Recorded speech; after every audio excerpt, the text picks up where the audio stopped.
Want to hear something crazy? As of 2 years ago, Airbnb started banning hosts at scale. Every 6 months, they remove 200,000 or more listings. By the time we finish this video, 20 hosts and their listings will be banned. Sounds like a really dangerous world to do business in, doesn't it? So if you're asking, is it too late to start an Airbnb business in 2026? That's a valid question, isn't it? In this video, I want to address the darkest, craziest, most brutal parts of being an Airbnb host. We're going to look at it in its ugly face. But first, to get on the same page, I want to tell you a story about the first time I ever made any money in my life whatsoever. By the end of the video, you might identify with my 20-year-old self, and all of the negative media about Airbnb might make a little bit more sense here in just like 30 or 45 seconds. So strap in. I grew up in Wisconsin. I grew up super poor. I didn't go to college for a year. I worked in a factory, third shift. And then I finally realized that, man, working in a union job until I'm 50 or 60 and retiring wasn't my vibe. So I went to music school. I'm an emo kid. And I dropped down, academic probation related stuff. But I got into sales right after that.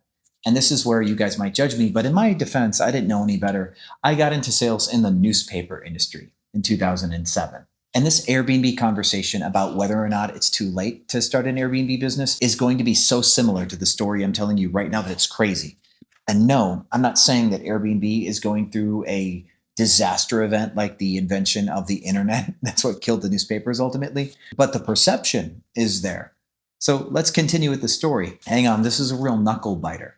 So I don't have a car because my $500 hoopty broke down in the middle of the winter in Wisconsin. And the company that I got hired by is so hard up for employees because no one would take this job that they let me get a job about an hour and a half away from where I normally would work. I'm in Racine, Wisconsin, about an hour south of Milwaukee, and I'm supposed to sell the Milwaukee Journal-Sentinel. And there's other local newspapers in the area, and no one from the office in Milwaukee would ever go down to Racine to try to sell because it's just not worth it. No one wants the paper in Racine. Obviously, they've got their own paper. But here I am, 20, don't know any better. I need the money. I need somewhere I can walk to work. So they give me this job, and I go set up this little table at a pick and save grocery store or a Piggly Wiggly grocery store in Racine, Wisconsin, and talk to locals about getting a newspaper subscription. And my first day on the job, I made about $150, which is about as much as I would have made in my restaurant job as a server that I had before I got into newspaper sales, working a double for tips. And then I was sold. It wasn't that much money, but the job was fun. Sales was fun. And they kept telling me that there's all this opportunity in the newspaper industry. Again, I didn't know any better. And because I didn't know any better, by my third week, I had made so much commissions in a week that I got a $2,000 commission check. I was already the number one salesperson in the Milwaukee office. And this was a national sales team building company. By the end of the year, I was the number one sales rep in the whole company, over 200 sales employees. And what led to that success was the desperation of not having a car, being super broke and just dropping out of school and not knowing any better. I was naive enough to believe whatever people would tell me.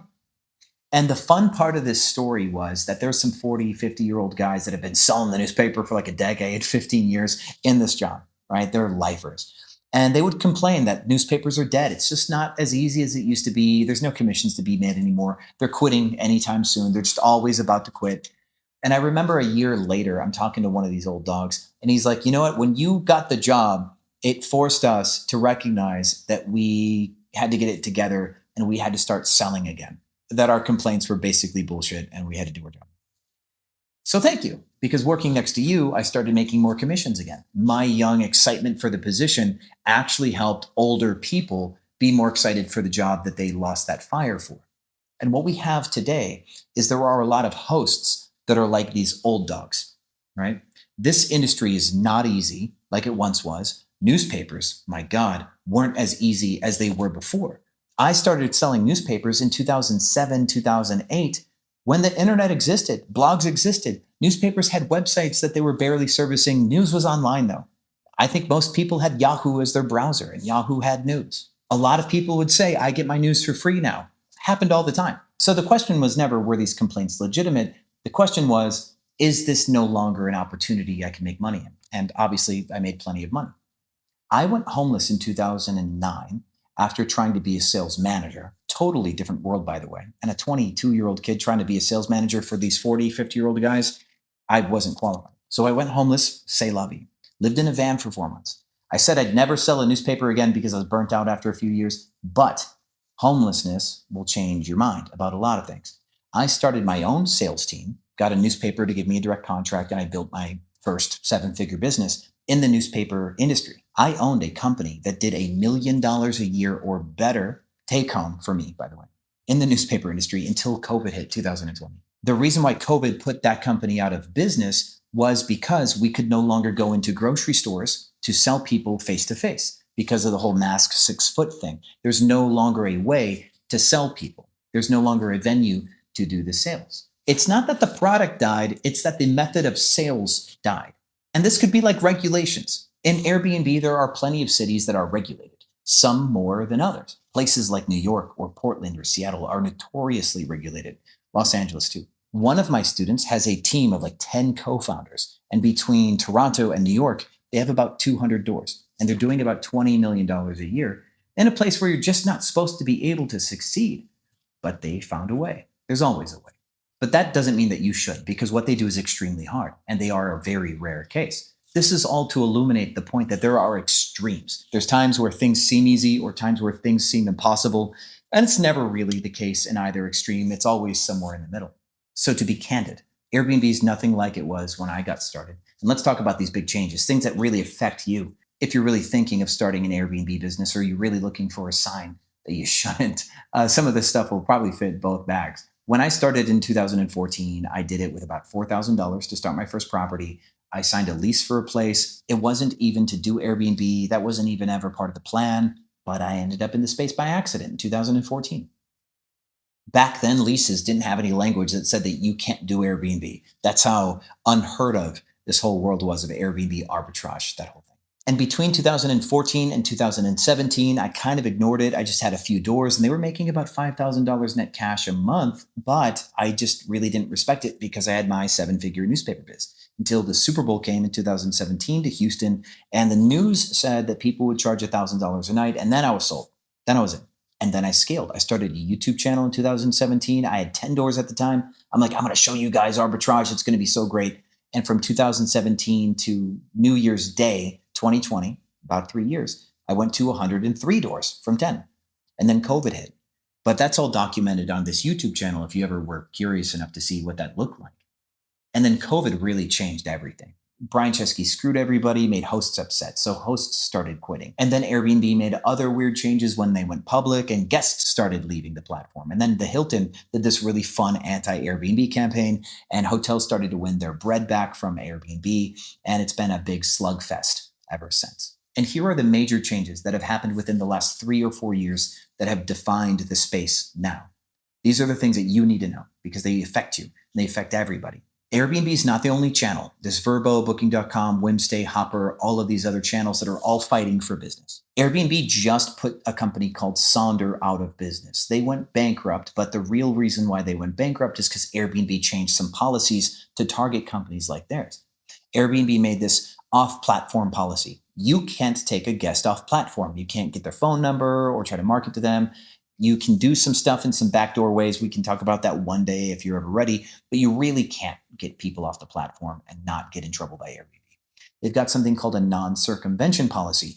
This is the policy that's removing 200,000 listings every 6 months.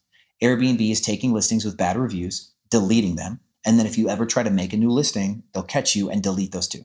That's the non-circumvention policy. Third, Airbnb killed Superhost. Superhost is something you'll still see on host accounts, but it used to give listings an algorithm boost. Imagine a company with 10,000 listings, but like 1,000 of those listings aren't so good or something. And they have multiple Airbnb accounts, and every now and then one will get Superhost for a quarter. So it gets a boost for a quarter. It's like a cheat that they get. They put all their terrible listings into that host account, and then they get the Superhost boost for a little while by moving their listings there. And then those bad listings take Superhost away, and then next quarter Superhost is gone. But a big company can play this 3-card Monte and keep riding the Superhost wave because they have so many accounts and they can just keep shuffling. And a company like Sonder would do that. So Airbnb created something called guest favorites. And guest favorites is like Superhost, but it only exists at the listing level. So each individual listing can earn something like Superhost, which is an algorithm boost. I did a video about going viral on Airbnb. It's become a playlist. I've got a series I'm doing, and I welcome you to watch that series, especially if you're like a content creator or you're interested in algorithms or psychology or influence.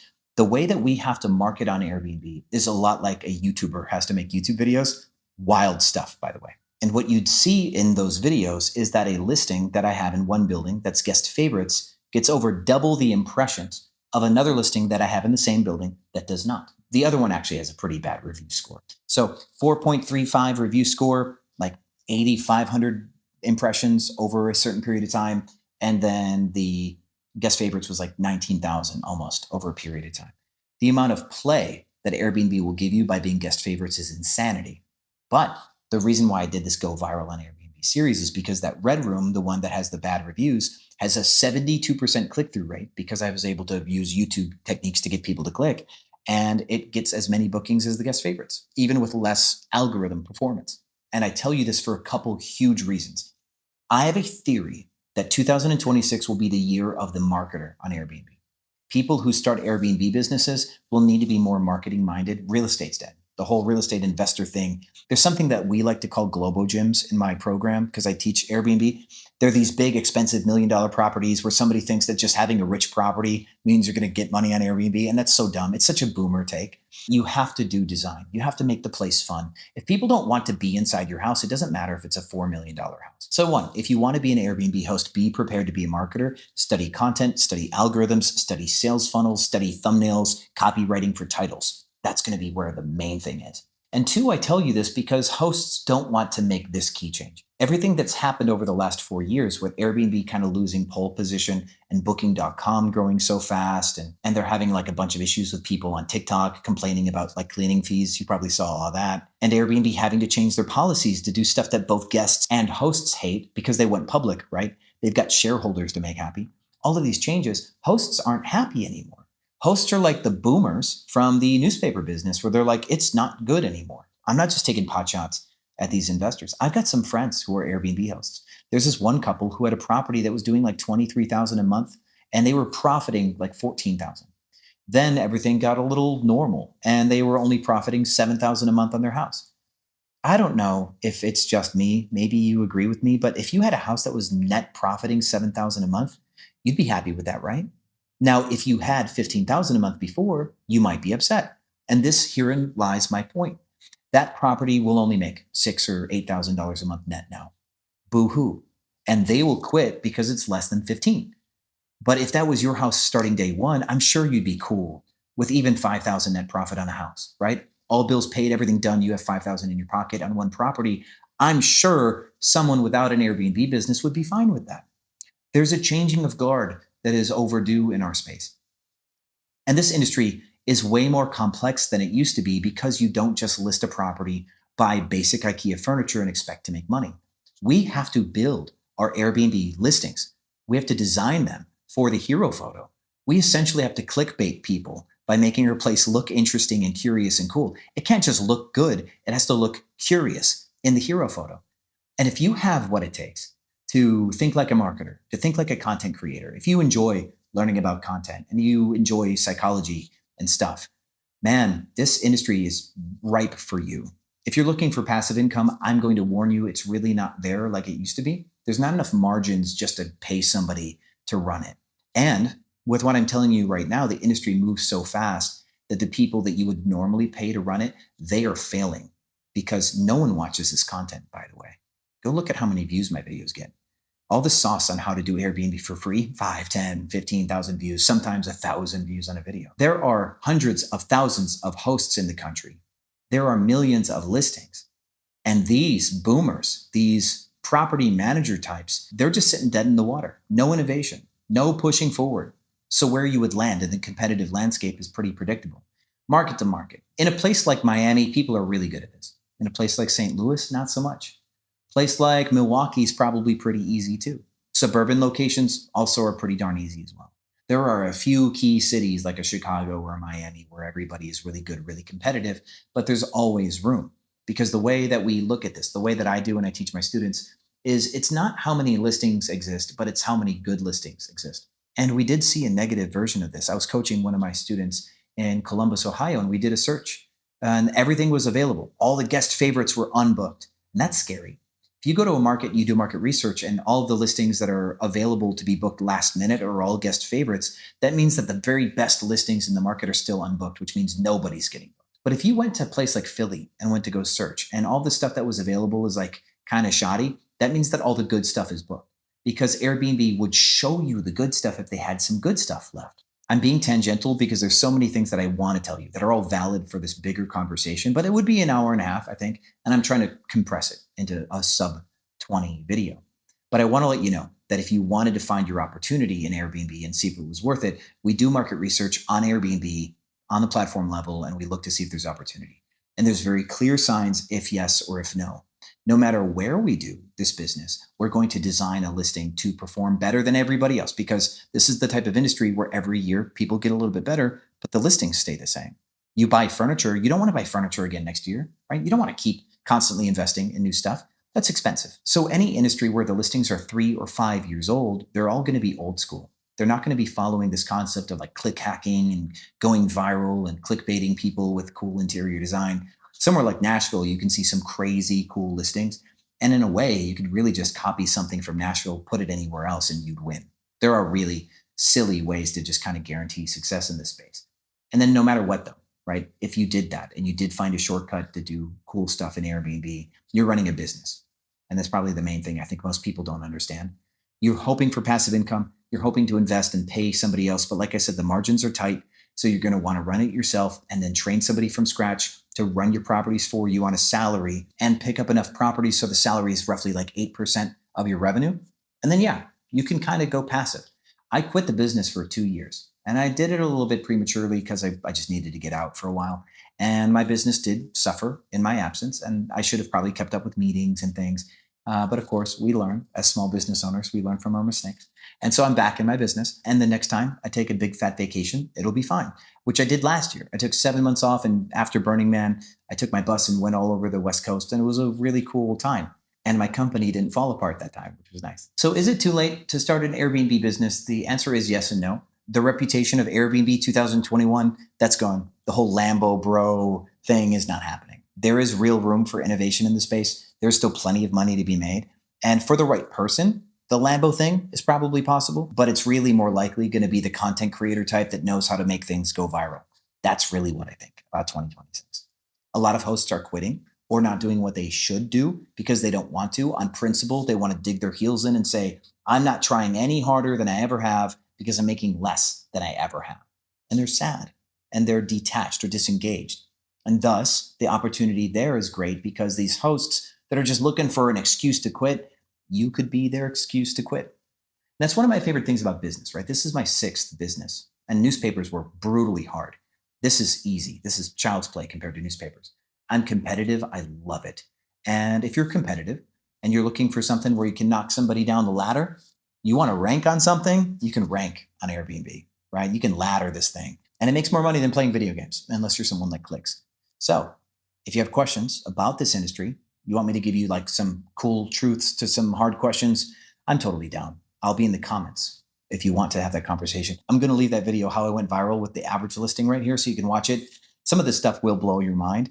And if you're the creator type like me, it'd be super cool to have you in the space. I would love to see some more creatives in this space. I think it'd be good for everybody.